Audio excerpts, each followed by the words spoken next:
Olá, meu nome é Vinícius e vamos falar agora de Anos de Chumbo de Luiz Otávio de Lima. Para começar a falar desse livro, eu acho que eu vou citar Sérgio Porto, né, que aparece aqui no livro essa citação, que é: no Brasil as coisas acontecem e depois, com um simples desmentido, deixam de acontecer. Eu acho que essa citação serve assim para todos os períodos de história da história do Brasil, né, inclusive a contemporânea. Mas vamos falar do livro em si, né? E esse livro me entregou aquilo que eu estava procurando em uma obra sobre a ditadura militar no Brasil, né? E eu já li o primeiro volume lá da coleção da ditadura do Hélio Gaspari. Eu achei ok, né? É denso, é bem detalhado, mas não era aquilo que eu estava procurando no momento. Mas um dia eu vou voltar para ler a coleção completa dele. Eu também li a 1988, né, o ano que não acabou, né, que tem uma ideia original mais ou menos parecida com a proposta que esse livro entrega, mas em 1988 tem as limitações, né? Foi um livro lançado em 1989, né? Então muitas coisas ainda estavam em segredo, né, de Estado, tanto nos Estados Unidos como aqui no Brasil. E também o livro lá é mais focado no ano de 1968, que tanto aqui no Brasil como no mundo foi um ano com grandes acontecimentos sociais, grandes protestos. Então foi um ano que as ruas estavam bem agitadas assim pelo mundo todo. Já Anos de Chumbo, que foi publicado em 2020, ele já teve acesso aos vários arquivos que o governo americano tirou a classificação de secreto do período da ditadura aqui no Brasil, né? Então várias revelações já foram feitas assim, e que revelaram assim a participação de fato do que os Estados Unidos fizeram para apoiar a ditadura aqui no Brasil. E o autor aqui entrega aquilo que eu queria como porta de entrada para aprender e se aprofundar mais sobre a ditadura militar no Brasil de 1964 a 1985, porque ele mostra os antecedentes, ele mostra a cultura, ele mostra os movimentos sociais, os personagens da ditadura. Então o livro é muito rico em informações. Então, para quem se interessa saber mais sobre esse período aqui no Brasil, esse livro assim, é uma ótima oportunidade, porque o Luiz Otávio de Lima ele conseguiu fazer toda uma síntese de um período de uma maneira bem competente. Ah, eu não gosto de história, eu não gosto de ler livros de história, eu acho chato, tal. Gente, pega esse primeiro capítulo do livro aqui para ler e você já vai gostar, né? Porque o primeiro capítulo do livro ele pega assim o começo do governo Jânio Quadros e a sua renúncia. E o autor vai abordar aqui, né, nas ações que o governo Jânio Quadros tomou nesse breve período que governou o Brasil para alfinetar no âmbito internacional os Estados Unidos. Que no fim, né, o motivo que o Quadros deu para fazer essas ações e quando estava governando o Brasil, né, para alfinetar os Estados Unidos, foi porque ele achava que os Estados Unidos não estavam dando o devido valor para as relações que tinham com o Brasil e queria assustar os americanos para obter vantagens, né? E, meu, só esse capítulo assim, eu já achei muito engraçado essa atitude, as atitudes do Quadros, assim, só para alfinetar os Estados Unidos e conseguir extrair algum tipo de vantagens assim para o Brasil. Mas que ações foram essas no final, né? Jânio Quadros deu ao Che Guevara, então ministro da Economia de Cuba, a mais alta comenda nacional, né, a Ordem Nacional do Cruzeiro do Sul. Entregou também a Ordem do Mérito Aeronáutico ao soviético Yuri Gagarin, um símbolo do poder soviético, né, que foi o primeiro homem enviado ao espaço que estava visitando o Brasil. Na campanha, né, o Jânio, em 1960, né, como pré-candidato a presidente, ele esteve em Havana, então, para conhecer a Revolução, aí teve encontros com Fidel Castro, com Raul Castro, com Che Guevara na ilha. E o Jânio visitou a União Soviética não como presidente, né, antes de virar presidente, ele tinha prometido abrir as relações diplomáticas do Brasil com a União Soviética. E também aqui nesse primeiro capítulo é citado uma crítica em relação aos brasileiros que a rede de espionagem tcheca envia para o espião russo, né, o espião russo da KGB que estava lá incumbido de seguir os passos do Gianni enquanto ele estava visitando a União Soviética, que abre aspas, os brasileiros, ao contatar um estrangeiro, possuem a tendência de fazer uma grande quantidade de promessas, já supondo que não cumprirão nenhuma delas. São pessoas preguiçosas, ignorantes e bem levianas, com as quais não se pode contar. Fecha aspas. Então esse foi o alerta que os espiões russos receberam em memorando. E esse breve governo Jânio Quadros foi bem conturbado, né? Porque ele tomava decisões e mudava rapidamente, era muito imprevisível. Só para você ter uma ideia, quase nas vésperas de renunciar, né, ele mandou os militares brasileiros elaborarem um plano de invasão da Guiana Francesa. E aqui também tem a explicação do brilhante plano do Jânio Quadros, né, o que motivou ele a renunciar, né? Ele primeiro, né, enviou estrategicamente o vice-presidente João Goulart para a China, né, em missão oficial, para quando a renúncia acontecesse, ele não tivesse formas de reagir internamente, né, porque estaria no exterior e bem longe. E o plano genial era basicamente esperar um clamor popular para que ele ficasse no poder. O clamor popular não veio e o país foi jogado em uma crise política. O João Goulart se tornou vice-presidente porque, na época, presidente e vice-presidente eram eleitos de forma separada, né? O que alimentava, com isso, crises políticas. Então, o Jânio foi eleito presidente por uma chapa e o Goulart foi eleito como vice por outra. E o Janco, como é o apelido do João Goulart, era uma figura rejeitada pela elite econômica e militar aqui no Brasil. Aí a renúncia acontece, o Jânio na China recebe as notícias sobre isso e começa a ser procurado pela imprensa internacional para entrevistas e declarações, né? E também durante esse processo ele fica sabendo da resistência dos militares para deixarem ele assumir a presidência. Mas é o Leonel Brizola, o então governador do Rio Grande do Sul e também cunhado de Jango, lançou uma campanha da legalidade pelas rádios, onde fazia discursos de apoio à posse de Jango como presidente. E o Jango, né, da China para o Brasil faz um caminho assim um pouco mais demorado, né, fazendo várias escalas e decide entrar pelo Brasil no Rio Grande do Sul, né, por causa do aliado Leonel Brizola, que governava o estado. Aí o Jango retorna ao Brasil em um ambiente de ameaça constante, né, de militares planejarem até derrubar o avião dele, até que é formado um acordão para solucionar esse impasse. O regime político do Brasil mudaria, sairia de presidencialismo para parlamentarismo. O primeiro-ministro seria o Tancredo Neves e o presidente seria o Jango, com cargo esvaziado de poderes. E assim, né, tudo isso tem como plano de fundo a Guerra Fria. No livro mostra também uma reunião lá da Organização dos Estados Americanos, né, a OEA, que os Estados Unidos pressionavam todos os outros países do continente para isolar Cuba, né? Mas aqui tem um ministro das Relações Exteriores do Brasil alertando os americanos que isolar Cuba entregaria o país de bandeja para a União Soviética. E os Estados Unidos usavam todas as suas armas, né, para pressionar assim o Brasil a isolar Cuba, né? Porque desde tirar o estado de preferência de parcerias militares do Brasil, investimentos aqui no Brasil para alocar na Argentina. Mas esse arranjo parlamentarista não se sustentaria e em plebiscito a população votaria em peso para a volta do presidencialismo já no começo de 1963. Que aí o Jango assume todos os seus poderes de presidente de fato. E o Brasil na época era extremamente desigual e muito mais pobre, e os resultados econômicos de 1963, né, o primeiro ano completo do Jango como presidente de fato, foram bem abaixo do esperado, né, principalmente pela expectativa gerada disso, né. E tem algo que eu achei interessante aqui, que a desigualdade no Brasil era tão grande na época, principalmente em relação à terra, né, ao acesso à terra,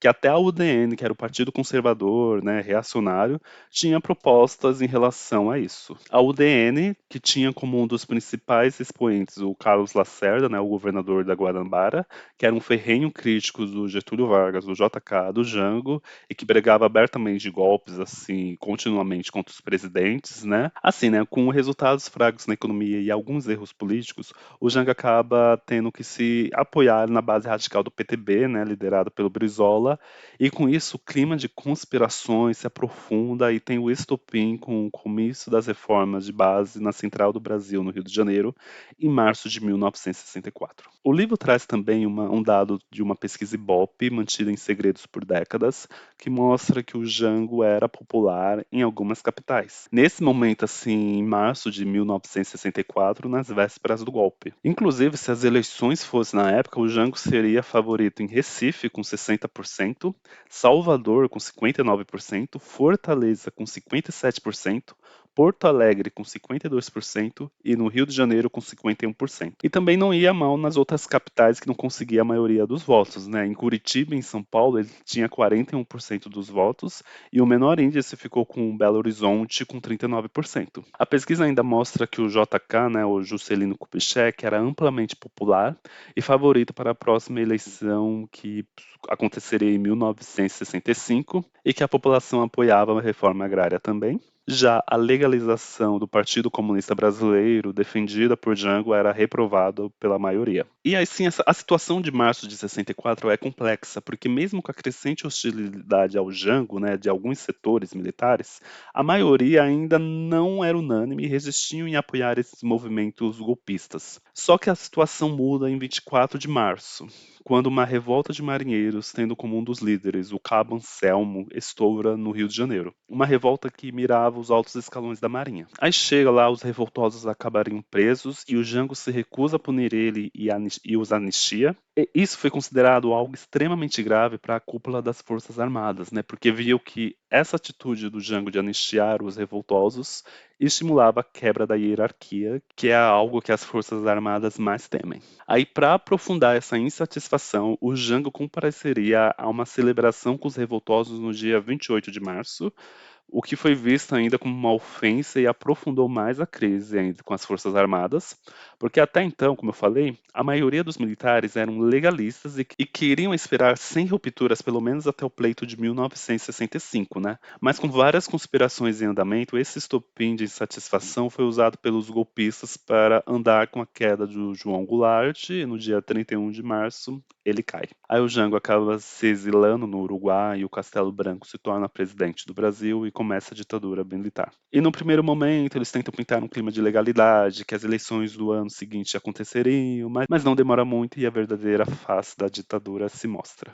Aí também a gente vai acompanhar a escalada da tensão social e o aumento da repressão, tanto aos movimentos estudantis como para os sindicatos, até chegar no fatídico ano de 1968, né? O ano que parece que todo mundo entrou em convulsão e aqui no Brasil não foi diferente, mas no final desse ano foi decretado o AI-5 e a fase mais cruel da ditadura começava. E aqui também o livro vai mostrar a reunião da cúpula do governo sobre o AI-5, né? E apenas o vice-presidente Pedro Aleixo falou contra o ato, todos os outros falaram a favor. E o livro vai mostrar as guerrilhas e seus planos e também os planos de conspiração de militares, como um atentado no gasômetro no Rio de Janeiro, que deixaria milhares de mortos só para culpar guerrilheiros de esquerdas e validar o regime. E o pior, né, o militar que denunciou o plano para os superiores foi punido e quem teve a ideia não, né? Para você ver, né, quando o clima é de autoritarismo, mesmo as pessoas que tentam fazer o certo dentro da estrutura são punidas. E também o livro vai mostrar todo o contexto cultural pelos anos da ditadura, né? Então começa explicando como que era o clima cultural em 1964, vai passando os anos, vai mostrando essas mudanças ao decorrer dos anos e termina em 1985, né, com várias mudanças comportamentais e até da militância política. E assim, né, a parte mais difícil de se ler sobre a ditadura são os casos de tortura, que vai ser relatado aqui ao decorrer do livro. E alguns casos chegam a repercutir tanto que até o Papa Paulo VI trocou o arcebispo de São Paulo por não interceder por padres torturados, que foi assim que o Dom Paulo Evaristo Armes assumiu o posto e se tornou uma das maiores vozes contra a tortura. O livro também vai ter os contextos dos governos Castelo Branco, Costa e Silva, Médici, Geisel e Figueiredo. Médici, que foi o presidente durante o milagre econômico, Geisel, que foi o presidente quando o milagre já passou, né? E algo que me chama a atenção no governo Geisel é que ele começa o mandato, né, dizendo sobre distensão política e aquela frase de abertura lenta, gradual e segura, mas mesmo com apenas uma distensão que ficou quase nas palavras, né, porque o governo continuava com o aparelho repressivo em todo vapor e ainda continuava caçando os mandatos de deputados. Então, mesmo com a estrutura ainda em andamento, apenas a pretensão do Geisel de fazer uma abertura já, já gerou reações das Forças Armadas que planejavam atentados e até conspirações para um golpe da linha dura contra o Geisel. Aí depois a gente vai ter o governo Figueiredo, que para mim é um emblemático, né? Porque ao mesmo tempo que o presidente era pavio curto e falava sem papas na língua, foi também o primeiro ano do governo deles, segundo o livro, né? Que não aconteceu nenhum desaparecimento político. Tem aqui também uma fala dele que um jornalista chega e pergunta para o Figueiredo sobre a abertura e ele diz que vai abrir e quem for contra ele prende e arrebenta. Aí fora outras falas que ele preferia o cheiro dos seus cavalos que o cheiro do povo. E também posso deixar de mencionar, já que eu estou falando de falas do Figueiredo, que na aproximação da abertura, né, o número de atentados pela linha dura do regime aumentou e até planejaram um ataque ao Rio Centro que falharam na execução. Mas aqui tem um momento que o próprio Figueiredo diz, né, que ele se mostra indignado e diz que não voltaria atrás da restauração democrática e para que os facínoras mirassem nele e não nos inocentes. Enfim, né, Figueiredo é uma figura complexa. E também tem uma das histórias do livro mais interessantes assim, que sobre o Cabo Anselmo, né? Ele volta depois no livro. Ele que foi um dos líderes da revolta dos marinheiros, que no final ajudou a derrubar o Jango, né?